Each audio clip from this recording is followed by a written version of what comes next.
Morning. It is October 29th, let's just say, probably the 28th.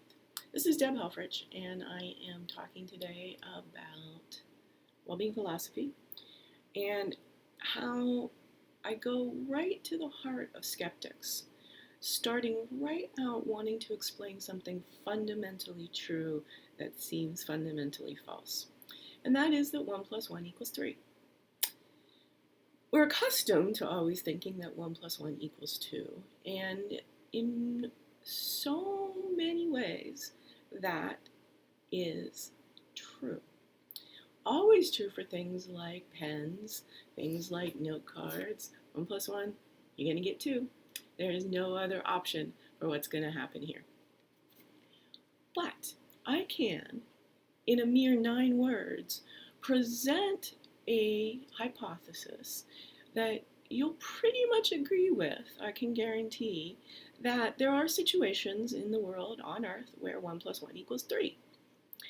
And once you open up your mind to how can I, in so few words, convince you of something that you're certain that you cannot be convinced in, you're going to want to open your mind and heart a little bit and listen some more to the ways that a philosopher can synthesize lots of different pieces of data and bring them into a theory about evolutionary logic that starts to give you a way to think yourself about all the chaos of 2019. Things are rough in this world right now, and they don't have to be. They're all rough because of decisions of mostly white men 100 years ago. Few hundred years ago. We need to step up right now as grown folk and understand how to use our brains so that we can start changing things. And it's as simple as understanding whether you're using 1 plus 1 equals 2 maths, or you're going to use the math that enables you to see the situation where 1 plus 1 equals 3. Here I go, 9 words. 1 man plus 1 woman equals a third baby. Get the 10 out of there. 9 words. 1 man plus 1 woman equals a third baby. When it comes to life, organic cells, even single-celled amoebas, here's what happens. Magic occurs. New things, new life, whether that's birds, bees, puppy, kittens, or even a child. Now, as soon as you agree that 1 plus 1 equals 3, and you have, I've given you a rock-solid case in which you're going to get that math to work, here's what happens. Reproduction doesn't work the way note cards do. There's only 2 of them, only ever be 2 of them, unless I go get more and spend money and invest that kind of stuff. But just creating a brand new third note card with my mind, with my love, doesn't happen. So once we've understood that reproduction does something a little bit different than most of the ways we talk about adding things up when we're talking about inorganic cells, we have to contend with the fact that it's not just merely 3, 4, 5. We don't really know how many new things any given life can create. With the power of thought, love, collaboration, very key for collaboration.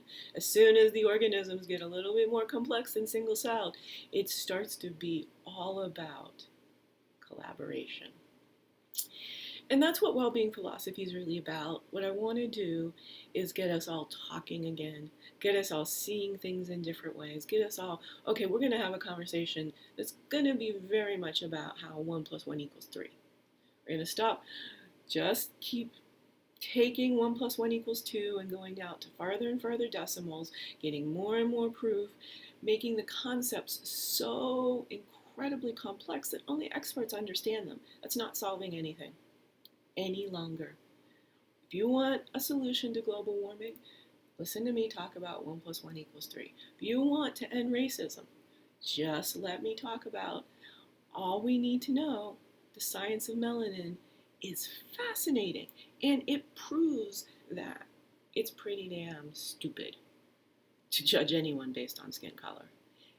Skin is skin, and we all need it, and it indicates one thing. The optimal latitude that we should be living on the earth. Historically, as the median of all of our ancestors, not as some place where we must be forced to go or that we only hang out with people like us. It is a factor that we can use our scientific brains to figure out how much daily sun we need, where we need to put it in the day, right in the center of the day when it's quite north or on the edges of the daylight, how many minutes, for me like 3, for many people maybe 60. Once we get that together, we can talk about vitamin D supplementation and all kinds of other ways that we can increase our bioelectricity, which that's what the sun is. It is helping people have bioelectricity transduced through the melanin of our skin. That means that we all must honor our skin color, and we all must honor everyone else's skin color, because evolution in its wisdom knows we need people on this earth ready to deal with any sorts of different kinds of atmospheric conditions that will require us to have a really, really hot sun. We need people who can be by the equator, or perhaps people like me who can live in caves for a while if it gets too hot on the surface. There's a lot of real wisdom in having extremes of skin color, and loving them all as I do. I want to tell that story to many, many, many people as will listen.